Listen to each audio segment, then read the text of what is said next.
체면이 밥 먹여주냐? 그 말이 방 안 공기를 찢었습니다.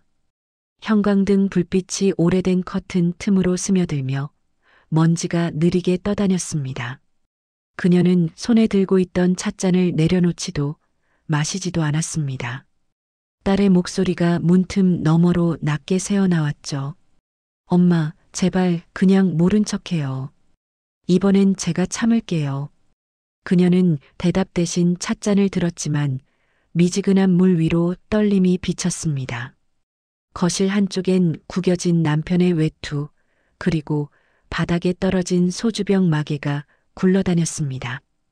그날 밤 초인종 소리 한 번 없이 문이 열렸습니다. 딸의 얼굴은 흑빛이었고 왼쪽 뺨엔 선명한 자국이 남아 있었죠. 피 묻은 손끝을 감추려 애쓰던 그 모습이 오래된 기억을 깨웠습니다. 그녀는 잠시 숨을 고르고 천천히 의자를 당겼습니다. 또야?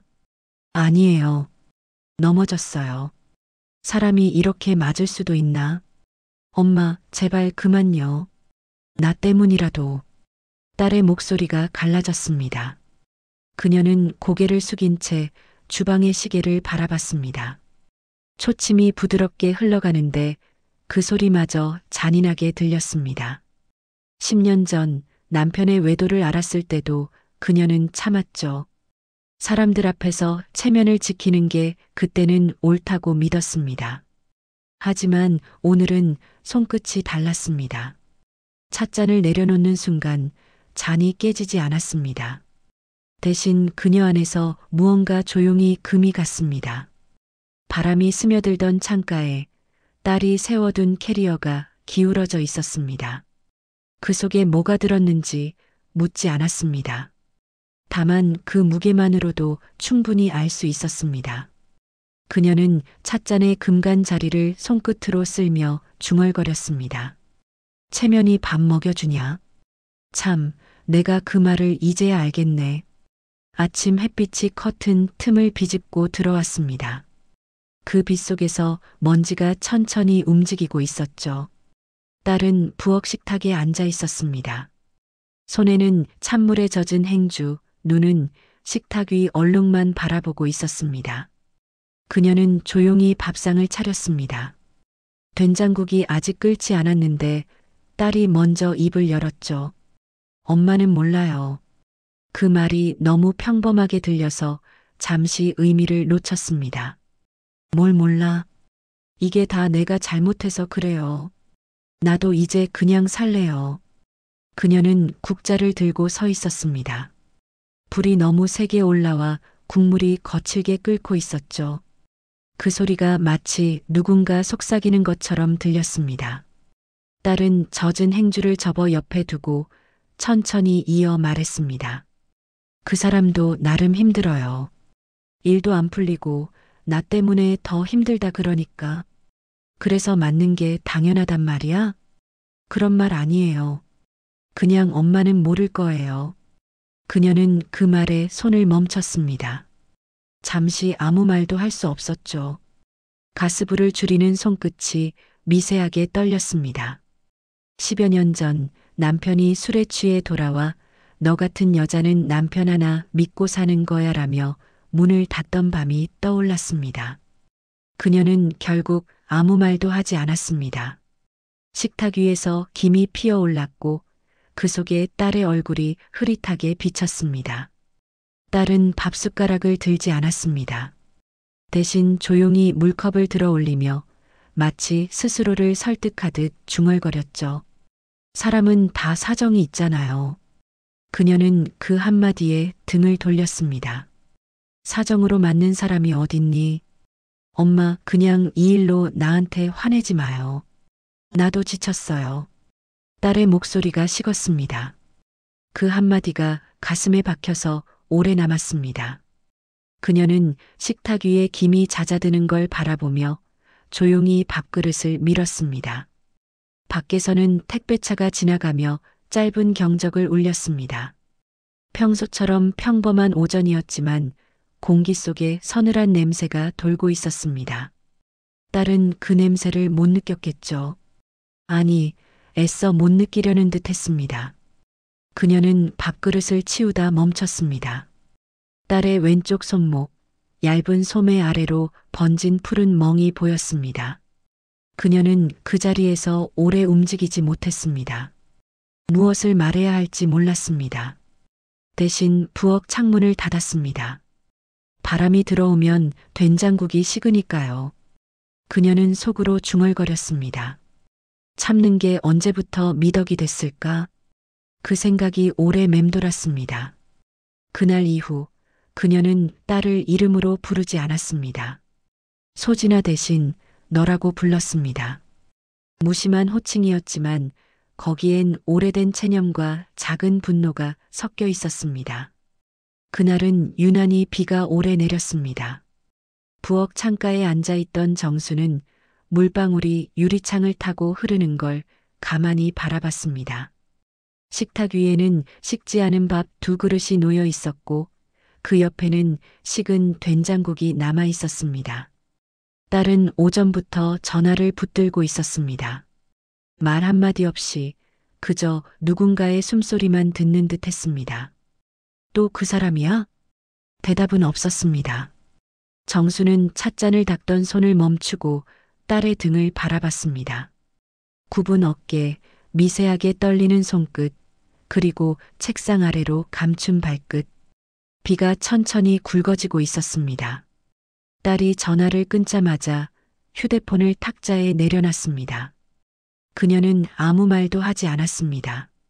대신 물이 뚝뚝 떨어지는 소리만 들렸습니다. 엄마, 내일 갈게요. 어디를? 집으로요. 더 있으면 도윤이 또 찾아올 거예요. 그 집엔 가지 마. 그녀의 목소리가 낮고 단단했습니다. 딸은 놀란 눈으로 쳐다봤습니다. 엄마, 나 괜찮아요. 그런 말 내가 할 처지가 아니야. 그 사람 이번엔 다를 거예요. 술도 끊겠다고 했어요.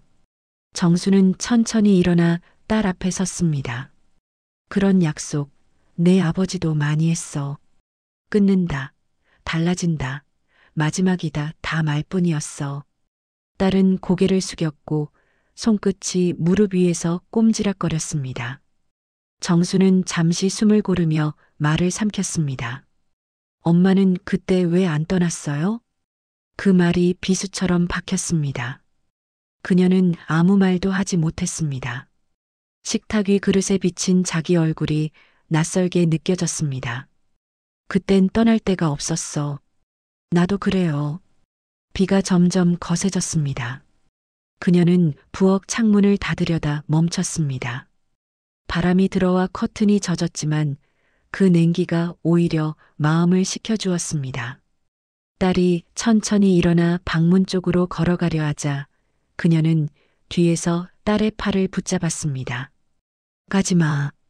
엄마, 제발 이러지 마요. 그 집으로 가면 다시 못 돌아온다. 딸은 그녀의 손을 뿌리쳤습니다. 그 손목에는 멍이 아직도 옅게 남아 있었습니다. 그 사람, 나 사랑해요. 사랑? 정순의 눈동자가 흔들렸습니다. 사람을 때리면서 사랑한다고? 그 사람, 나 없으면 무너져요.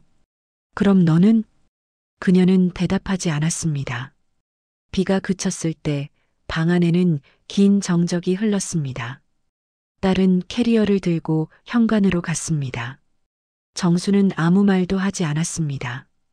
대신 문가에 서서 딸의 뒷모습을 오래 바라봤습니다. 그때 딸이 돌아보지도 않은 채 말했습니다. 엄마, 나 임신했어요.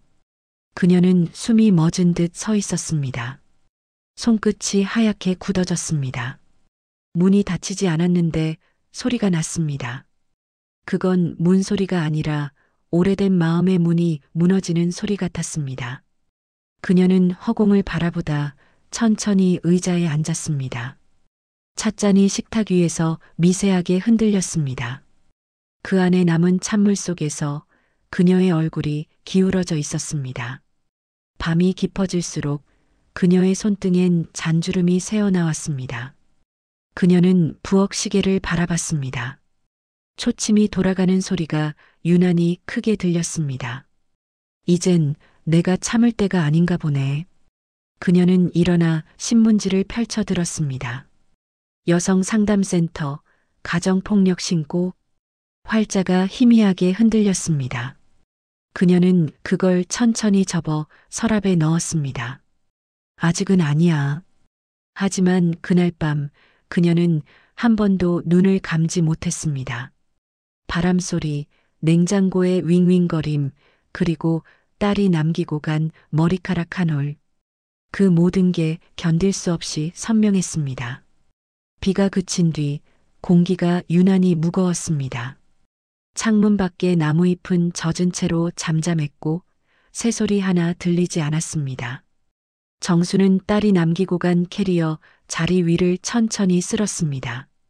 먼지가 아니라 손끝에 닿는 건 미묘한 온기였습니다. 방 안에는 딸의 머리끈, 반쯤 비어있는 물컵, 접히지 않은 담요가 그대로 남아 있었습니다. 그녀는 그 물건들을 차례로 정리하지 않았습니다. 그냥 그대로 두었습니다. 그게 무언가를 놓아버리는 일보다 더 고통스럽다는 걸 알고 있었죠. 그날 오후 낯선 번호로 전화가 왔습니다. 어머니 되시죠? 김소진 씨, 병원입니다. 숨이 멎은 듯 했습니다. 무슨 일입니까? 크게 다친 건 아닌데요. 넘어지셔서 검사를. 전화기 너머의 목소리가 멀게 느껴졌습니다. 그녀는 가방을 챙기며 물었습니다. 지금 어디 병원입니까? 버스 창문 너머로 흐르는 도시의 풍경이 낯설었습니다. 사람들은 각자의 시간 속에서 바쁘게 움직이고 있었죠. 정수는 아무 표정도 없이 창밖을 봤습니다. 도착한 병실 안에는 딸이 누워 있었습니다. 얼굴은 창백했고 팔에는 링거가 꽂혀 있었습니다. 왜 전화도 안 했니? 엄마 나 괜찮아요. 괜찮긴 뭐가 괜찮아. 그 사람 놀라서 같이 왔어요. 그 말이 끝나기도 전에 병실 문이 열렸습니다. 박도윤이 서 있었습니다. 술 냄새는 없었지만 눈빛은 여전히 불안했습니다. 그녀는 그를 천천히 바라봤습니다. 그 시선에 말이 필요 없었습니다. 어머니, 죄송합니다. 소진이가 갑자기 손대지 마라. 그의 손이 공중에서 멈췄습니다. 이젠 정말 달라질 겁니다. 약속드립니다. 그 약속 몇 번째야? 그녀의 목소리는 낮았지만 단단했습니다. 그는 말없이 고개를 숙였습니다. 딸은 그 모습을 보며 조용히 울었습니다. 엄마, 제발. 정수는 딸의 손을 잡지 않았습니다. 대신 천천히 가방을 열어 안에서 작은 봉투 하나를 꺼냈습니다. 이건 내 통장이다. 내 이름으로 바꿔놨다. 병원비는 내가 낼게. 하지만 이제부터는 내 집에 오지 마라. 딸의 눈이 커졌습니다. 엄마, 그게 무슨 말이에요? 넌 내가 선택한 곳으로 가. 대신 다시 맞으면 나한테 오지 마. 그땐 난 너를 모른다. 엄마. 그녀는 말없이 일어섰습니다. 딸이 부르는 소리가 병실 문을 따라 흘렀지만 정수는 뒤돌지 않았습니다. 복도를 걸으며 병원 바닥에 떨어진 빗방울을 피하듯 천천히 걸었습니다. 밖에 나왔을 때 비가 다시 내리기 시작했습니다. 우산을 펴지 않았습니다. 젖은 머리카락이 얼굴에 붙었지만 그녀는 그대로 걸었습니다. 모퉁이를 돌아 집에 도착했을 때 문 앞엔 아무것도 없었습니다. 딸의 신발, 가방, 그 흔적 하나도. 문을 열고 들어가자 공기가 달라져 있었습니다. 방 안은 고요했고 시계 소리만 들렸습니다. 그녀는 부엌으로 가서 물을 끓였습니다. 찻잔에 물을 붓고 아무 맛도 없는 김을 바라봤습니다. 그 김 속에 딸의 얼굴이 아른거렸습니다. 찻잔을 들다가 손끝이 미세하게 떨렸습니다. 그녀는 찻잔을 내려놓고 문 쪽으로 걸어갔습니다. 문은 닫지 않았습니다. 대신 그녀는 눈을 감았습니다. 바람이 살짝 들어와 커튼을 흔들었습니다. 그 바람에 맞춰 그녀의 머리카락이 천천히 흔들렸습니다. 그녀는 그 자세로 오래 서 있었습니다. 아무 말도 하지 않았고 아무 소리도 내지 않았습니다. 그저 세상이 닫히는 소리를 조용히 들었습니다. 그날 밤 창밖에서 개 짖는 소리가 났습니다. 그녀는 잠시 눈을 떴다가 다시 감았습니다. 무언가 끊어진 듯 했지만 동시에 마음 한구석이 기묘하게 비어 있었습니다. 이제 그 비어 있음 속에서라도 숨을 쉬어야 한다는 걸 알았습니다. 며칠째 비는 오지 않았습니다. 대신 공기가 마른 듯 했습니다. 정수는 아침마다 텅 빈 부엌에 앉아 있었습니다. 딸이 쓰던 머그컵이 식탁 한가운데 놓여 있었고 그 옆엔 반쯤 탄 향초가 그대로 멈춘 채 굳어 있었습니다. 그녀는 그 잿빛 심지를 바라보다가 천천히 일어났습니다. 신문지 위에 떨어진 빛이 희미했습니다. 지역 자원봉사센터 모집. 작은 글씨가 눈에 들어왔습니다. 그녀는 가위로 그 부분만 잘라내 서랍 위에 올려놓았습니다. 점심 무렵 밖으로 나섰습니다. 햇빛이 오랜만에 따뜻했습니다. 가게 앞에 쌓인 상자 냄새, 누군가 틀어놓은 트로트 음악, 골목 끝에서 웃는 아이들. 모든 게 그대로인데 그 안에서 자신만 멈춰 있던 걸 깨달았습니다. 버스를 타고 시내로 나갔습니다. 손가방에는 오래된 수첩 하나가 들어 있었습니다. 그 수첩 맨 첫 장엔 젊은 시절 자신이 쓴 문장이 남아 있었습니다. 아이들을 웃게 하는 사람이고 싶다. 그녀는 그 문장을 손끝으로 쓸며 미소를 지었습니다. 센터 문을 열자 종이 울렸습니다. 작은 사무실 안에는 늙은 컴퓨터와 커피 냄새, 그리고 서류를 정리하던 중년 여성이 있었습니다. 어서 오세요. 상담 도와드릴까요? 예, 봉사활동 신청하려고요. 어떤 분야로요? 아이들, 어르신 상관없어요. 그냥 사람 만나는 일이면 됩니다. 서류를 작성하는 동안 펜이 종이에 긁히는 소리가 유난히 또렷했습니다.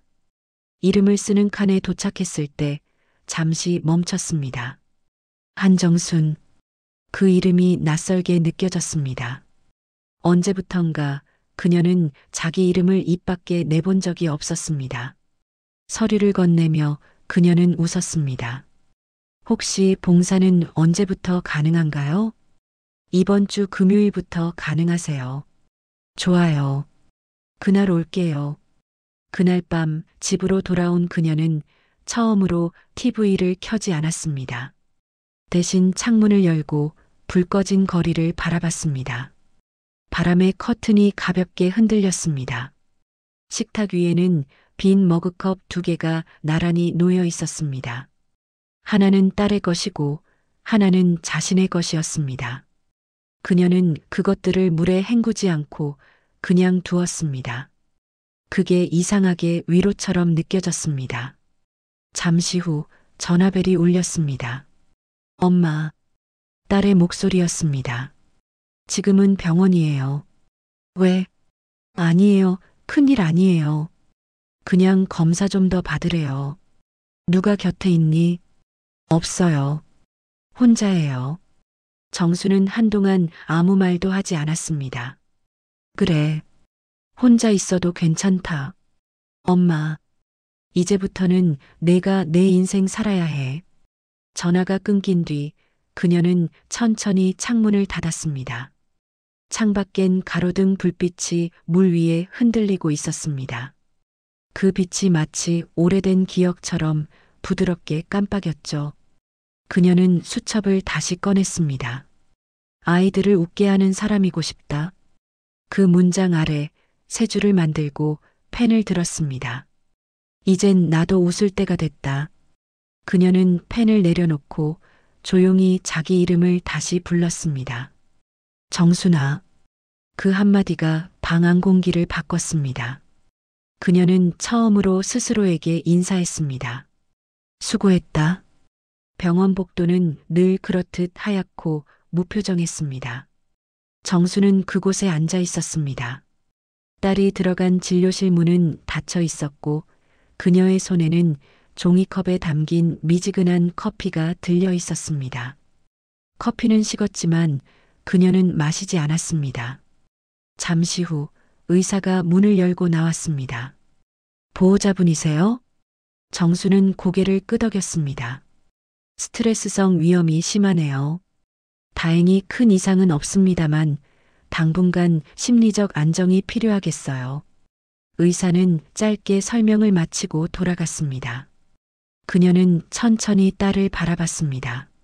소진은 말없이 눈을 내리깔고 있었습니다. 집엔 가야지. 조금 이따 갈래요. 그래. 그녀는 자리에서 일어섰습니다. 복도를 걸어나가는 발소리가 낮게 울렸습니다. 엘리베이터 거울에 비친 자신의 얼굴이 낯설었습니다. 눈가에는 주름이 깊었지만 그 아래엔 묘한 단단함이 있었습니다. 그녀는 곧장 병원 근처 커피숍으로 갔습니다. 그리고 핸드백에서 오래된 휴대폰을 꺼냈습니다. 번호를 천천히 눌렀습니다. 네, 거기 변호사 사무실 맞죠? 그녀의 목소리는 놀라우리만치 차분했습니다. 다음 날 오후 그녀는 딸의 집 앞에 서 있었습니다. 현관문 앞에는 버려진 화분 하나와 마른 흙 위에 떨어진 담배꽁초 몇 개. 그 흔적들이 이 집의 공기를 말해주고 있었습니다. 벨을 눌렀습니다. 안에서 발소리가 들렸습니다. 문이 열리자 낯익은 남자의 얼굴이 나타났습니다. 술 냄새와 피곤한 눈빛이 섞여 있었습니다. 어머니, 웬일이세요? 딸 보러 왔어요. 지금 자요. 어제 병원 다녀와서. 그래요. 그녀는 신발을 벗으며 안으로 들어섰습니다. 거실엔 담배 연기 냄새가 스며 있었고 탁자 위엔 반쯤 비워진 소주병이 있었습니다. 남자는 눈치를 보며 의자를 밀었습니다. 앉으세요. 됐어요. 짐 가지러 왔어요. 짐이요? 그녀는 벽 쪽으로 걸어가 딸의 가방을 들었습니다. 서랍에서 서류 몇 장과 사진 몇 장도 챙겼습니다. 그 남자는 팔짱을 끼며 물었습니다. 그게 다 무슨 짓이에요? 정수는 고개를 들었습니다. 이제 제 딸은 여기서 안 살아. 뭐라고요? 이제부터는 내가 보호자예요. 남자가 비웃듯 코웃음을 쳤습니다. 어머니, 그건 본인 마음이죠. 소진이가 원하면. 소진이는 지금 아무 말도 못해요. 그래서 내가 대신 말해요. 그녀의 눈빛은 흔들리지 않았습니다. 그 남자가 한 걸음 다가오자 그녀는 주머니에서 서류를 꺼냈습니다. 하얀 봉투 안에는 접근금지 신청서와 상담사 서명, 그리고 의료기록 사본이 들어 있었습니다. 이건 변호사랑 같이 준비했어요. 뭐 이런 걸. 이젠 법이 당신보다 무거워요. 남자의 얼굴이 일그러졌습니다. 그녀는 서류를 탁자 위에 올려놓았습니다. 그리고 천천히 덧붙였습니다. 누가 약한 사람인지 이제 알겠죠. 남자는 말을 잃었습니다. 정수는 아무 말 없이 돌아섰습니다. 현관을 나서기 전 한 번도 뒤돌아보지 않았습니다. 바깥 공기가 차가웠지만 숨은 가볍게 쉬어졌습니다. 그녀는 그제야 손에 쥐고 있던 딸의 머리끈을 바라봤습니다. 연약한 고무줄 하나였지만 그 안에 묘한 온기가 느껴졌습니다. 그녀는 그것을 가방 안쪽 깊숙이 넣었습니다. 그리고 작게 중얼거렸습니다.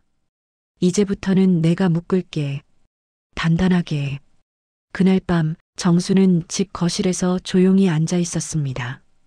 불은 켜지 않았습니다. 전화벨이 울렸지만 받지 않았습니다. 그 대신 서랍에서 수첩을 꺼내 한 줄을 더 적었습니다. 약하다고 생각했던 사람은 사실 제일 강했다. 창밖엔 첫눈이 내리고 있었습니다. 세상이 조용히 덮이는 그 하얀 빛 속에서 그녀는 오랜만에 스스로를 안아주었습니다. 이틀째 눈이 내렸습니다. 마당의 감나무 가지마다 하얀 무게가 앉아 있었고 지붕 끝에서는 녹은 물방울이 떨어지고 있었습니다. 정수는 그 아래서 고무장갑을 낀 채 빗자루질을 하고 있었습니다. 느릿한 동작이었지만 오랜만에 손끝이 따뜻했습니다. 문이 열리는 소리가 났습니다. 소진이 나왔습니다. 패딩 차림에 얼굴은 조금 창백했지만 예전보다 숨이 고르고 있었습니다. 엄마, 그만해요. 손 시려. 괜찮아. 이 정도는 운동이지. 정수는 빗자루를 세워두고 웃었습니다. 소진은 잠시 어색하게 서 있다가 천천히 옆으로 다가왔습니다. 둘은 말없이 하얀 마당을 바라봤습니다. 병원에서 연락 왔어요. 심리상담 시작하래요. 좋은 선생님 만나면 돼. 응. 그녀의 대답은 작고 단단했습니다. 정수는 그 얼굴을 곁눈으로 살폈습니다. 한때 두려움으로 굳어있던 그 표정이 이제는 조금씩 풀리고 있었습니다. 그 사람은요? 오늘 경찰 조사받는데요. 정수는 대답 대신 고개를 끄덕였습니다. 대화는 길지 않았지만 그 사이로 바람이 잔잔히 흘렀습니다. 그날 오후 소진은 방에 들어가 서류를 정리했습니다.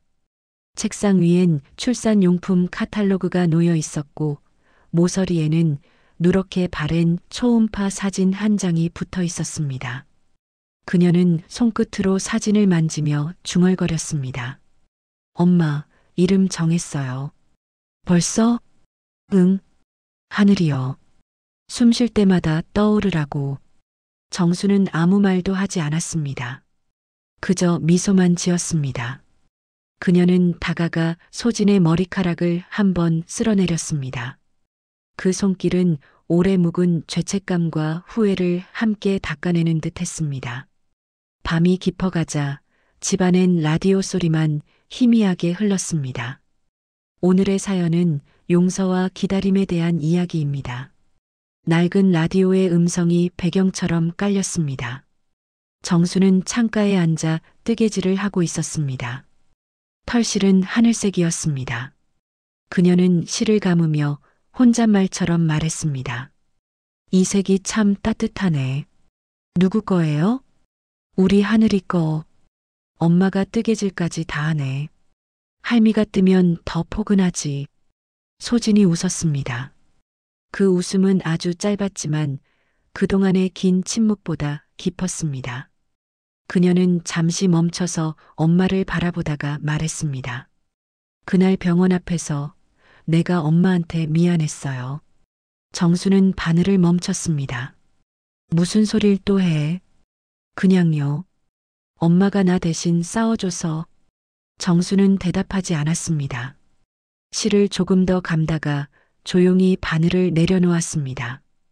그리고 손을 뻗어 딸의 손을 감쌌습니다. 그 손은 아주 따뜻했습니다. 눈이 그치고 바람이 잠잠해졌습니다. 세상이 처음처럼 고요해지는 순간이었습니다. 며칠 뒤 정수는 동사무소에서 가정폭력 피해자 보호 신청서를 제출했습니다. 공무원이 서류를 확인하며 말했습니다. 이제 이 주소지는 안전구역으로 지정됩니다. 신고만 하시면 바로 조치 들어갑니다. 고맙습니다. 짧은 대답이었지만 그 속엔 수많은 시간의 무게가 들어 있었습니다. 밖으로 나왔을 때 하늘은 맑았습니다. 햇살이 건물 유리창에 반사되어 번쩍였습니다. 그녀는 손가방을 꼭 쥐었습니다. 이제 두려움 대신 무언가 단단한 믿음이 손 안에 들어 있었습니다. 그날 밤 소진은 잠이 들지 못하고 거실로 나왔습니다. 탁자 위에는 엄마가 뜬 조그만 아기 모자가 놓여 있었습니다. 그녀는 그것을 들고 천천히 코끝에 가져갔습니다. 털실 냄새와 섬유유연제 냄새가 섞여 있었습니다. 그 냄새 속에는 어릴 적 이불 속 엄마의 품이 있었습니다. 그녀는 모자를 조심스레 접어 배 위에 올려두었습니다. 그리고 아주 작은 목소리로 말했습니다. 엄마가 널 살렸어, 하늘아. 눈물이 났지만 이번엔 울지 않았습니다. 대신 두 눈을 감고 고르게 숨을 쉬었습니다. 그 숨소리 사이로 멀리서 엄마의 뜨개질 소리가 들려왔습니다. 실이 감기는 규칙적인 소리. 그건 오래된 자장가 같았습니다. 그녀는 그렇게 천천히 잠들었습니다. 세상은 여전히 조용했고 그 조용함이 두 사람을 감싸고 있었습니다. 겨울은 끝나지 않은 듯 길었습니다. 밤새 내린 눈이 골목을 덮었고 정순의 집 앞 감나무 가지마다 하얀 이불이 쌓여 있었습니다. 이른 새벽 정순은 문을 열고 마당으로 나왔습니다. 손에 든 것은 아기용 모자와 작은 털장갑 한 쌍이었습니다. 그녀는 천천히 걸어 감나무 밑에 섰습니다. 눈이 밟히는 소리가 유난히 선명했습니다. 그녀는 손에 든 털장갑을 감나무 가지에 걸었습니다. 바람이 불자 장갑이 흔들렸습니다. 그 움직임이 마치 작게 손을 흔드는 것 같았습니다. 안쪽 방에서는 아기 울음소리가 들렸습니다. 짧고 힘없는 그러나 분명한 생의 소리였습니다. 정수는 그 소리를 들으며 고개를 들었습니다. 회색 하늘 사이로 햇살 한 줄이 비쳤습니다. 그녀는 그 빛을 바라보다가 아주 작게 중얼거렸습니다. 괜찮아. 이제 됐어. 그 말은 누구에게 한 건지 알 수 없었습니다. 딸에게일 수도 자신에게일 수도 있었습니다. 눈송이가 어깨 위에 앉았습니다. 그녀는 그것을 털지 않았습니다. 그냥 그대로 두었습니다. 그 차가움이 이상하게 따뜻했습니다. 오전이 되자 마당의 눈이 천천히 녹기 시작했습니다. 정수는 작은 방 창문을 열었습니다. 햇살이 들어오자 아기가 울음을 멈추고 눈을 떴습니다. 소진은 그 곁에서 조용히 웃었습니다. 정수는 문가에 서서 두 사람을 바라봤습니다. 그녀의 얼굴에는 아무 말도 아무 표정도 없었습니다. 그저 오랜 세월의 끝에서 멈춘 사람의 평온만 있었습니다. 그 순간 라디오가 켜졌습니다. 오늘의 기온은 영하 2도, 첫눈이 그친 아침입니다. 다들 따뜻한 하루 되세요. 정수는 라디오를 바라보며 고개를 끄덕였습니다. 그녀는 모자를 벗어 손에 들고 창가에 섰습니다. 창문 유리에 비친 자신의 얼굴은 그동안 몰랐던 낯선 사람처럼 보였습니다. 하지만 그 낯설미 이제는 무섭지 않았습니다. 그녀는 조용히 웃었습니다. 그리고 한 줄 천천히 떠올랐습니다. 사람은요 끝내 자기 힘으로 일어서야 하더라고요. 그 말이 방 안을 맴돌았습니다. 이야기는 그렇게 끝났습니다. 눈은 멈췄지만 세상은 여전히 하얗게 빛나고 있었습니다.